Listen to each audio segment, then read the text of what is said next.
السلام عليكم الاخوات، السلام عليكم المهمات. كي دايرين؟ نتمنى يا ربي تكونوا بخير وعلى خير، ونلقاكم هذا الفيديو في احسن الاحوال يا ربي. فيديو جديد ونهار جديد مع اختكم حياة. نتمنى منكم تشجيعات لهذا الفيديو ولي لايك ما فيها باس باش يزيد الفيديو يطلع ان شاء الله يا ربي. هذوك لي لايك راه كيخليو غير الفيديو باش يزيد يطلع وصافي. ما كاين لا ارباح ولا حتى شي حاجه. المهم الاخوات، هنايا شاركت معكم هاد العجينه هذه. مي تقطع ليا الفيديو كنصحاب راسي راني شاركت معكم من الاول، ولكن ملي جيت نشوف لقيت الكاميرا واقفه. انا كنصحاب راسي راني خدمتها وانا خليتها واقفه. المهم شاركت هنايا، درت هاد العجينه هذه. درت جوج كيسان د الفورس وجوج كيسان د الفينو والمعجونه والملحه. مهم هنايا خليتها باش تخمر. غنخليها غير واحد 10 دقائق بلا ما نغسل شي حوت ونوجد داك الحشو باش غادي نعمر دوك المخمرات. صافي هنايا وجدت هاد الكروفيت هذا حتى هو. يلا سلقته في الماء والحامض ضروري الاخوات. انا كنسلق هاد الكروفيت هذا مع فيه واحد الريحه ديال الحوت ما كتعجبنيش انايا. صافي سلقته في الماء والحامض باش يجيني سهل في التنقيه وما تبقاش فيه ديك، في نفس الوقت ما تبقاش فيه ديك الريحه ديال الزفور. صافي هنايا استمريت بهذه الطريقه هذه. اللي كنعتمد عليها انا في التنقيه ديال الكروفيت، كتجي سهله. كنحيد ليها دوك الرجيلات هما الاولين وصافي. هي سهله ماشي زعما شي حاجه اللي صعيبه في التنقيه، ماشي بحال الحوت الاخر. هذاك الحوت الاخر ازايز صراحه هو اللي كيعصبني في التنقيه ديالو، وصعيب شويه في التنقيه ديالو، ما كيبغيش يتنقى.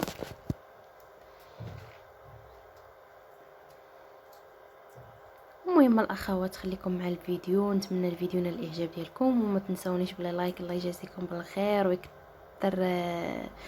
ويكثر خيركم ان شاء الله يا ربي. انا هنا راعي كنوريكم الطريقه ديالي وكنشارك معكم الروتينات ديالي، لا في المحل ولا في الدار.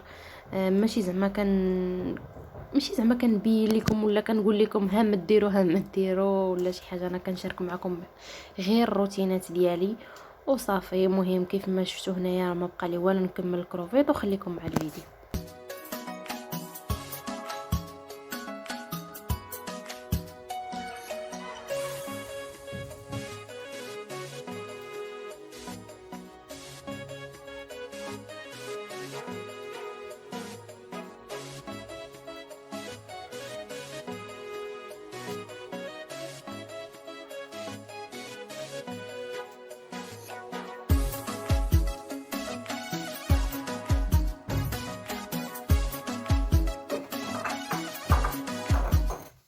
وهنا كيف ما شفتوا خواتاتي، من بعد ما ساليت الكروفيت في التنقيه وجدت الحشوه ديالي.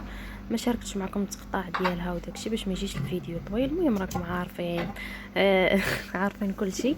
المهم هنايا درت فلفله الحمراء والخضراء والصفراء والكروفيت في الوسط وواحد البصله.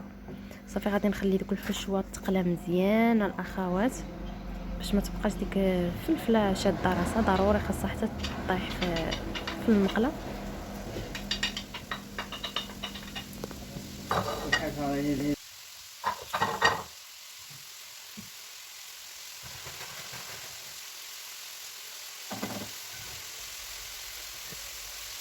صافي وزدت هنايا التوابل، زدت التحميره والبزار والسكينجبير. المهم كيبقاو اختياريين التوابل، اي حاجه بغيتو تنسمو بها غادي تنسمو بها.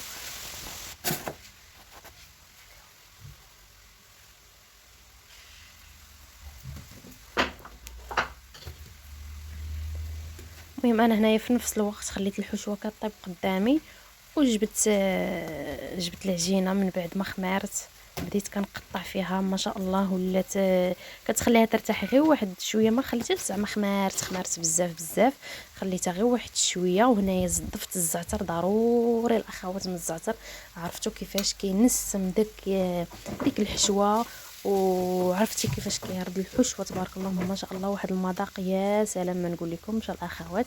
شوفوا هنايا العجينه كيفاش ولات كتجبديها كتولي بحال لاستيك.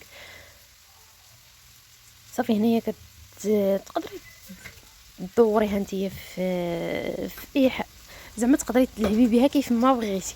بهذا العجينه كتولي مطلوقه ما شاء الله عليها. صافي هنايا بديت كنقطع دوك الخبيزات الصغار على حساب المخمرات. نتوما كيبقى الحجم اختياري، بغيتو تكبروا غادي تكبروا، وتصغروا غادي تصغروا. المهم انا هنايا درتهم صغار. صافي بقيت مستمره كنحرك الحشوه وكنقطع دوك المخمرات قدامي. وانتم الاخوات خليكم مع الفيديو.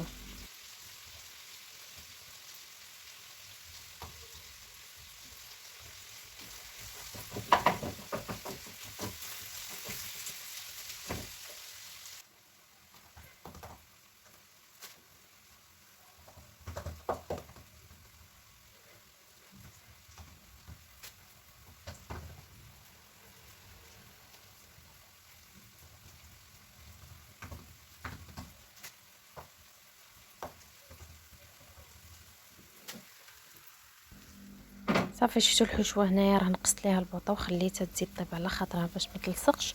وهنايا درت شويه دقيق وبديت كنبسط هذوك الخبيزات الصغار، دوك المخمرات. الاخوات هنا بغيتو تكبروهم نتوما راه غادي تكبروهم، بغيتو تصغروهم غادي تصغروهم، كيبقى الحجم اختياري ديالكم.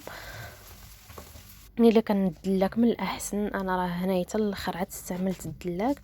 صافي وبديت كنعمر دوك المخمرات الصغار. المهم نتوما هنايا من الاحسن دوك الزوائد ديال العجينه حيدوهم ما تخليوهمش. كيف ما شفتوا انا راه كنحيد شي حاجه الا كانت العجينه ما غليظاش بزاف كنخليها، كندير بحال دخلتها النيت غير لداخل وكنخليها.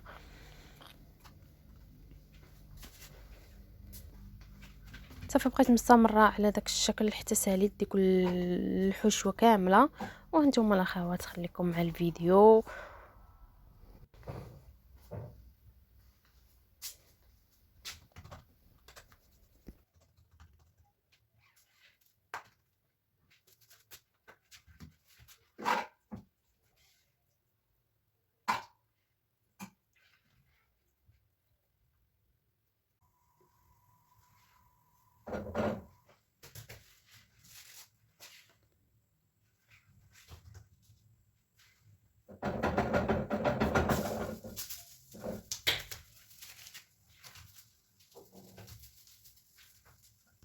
صافي هنايا بديت كنطيب فيهم وعمرت واحد البراد ديال الاتاي مشحر ما نقول لكمش كيفاش طالع.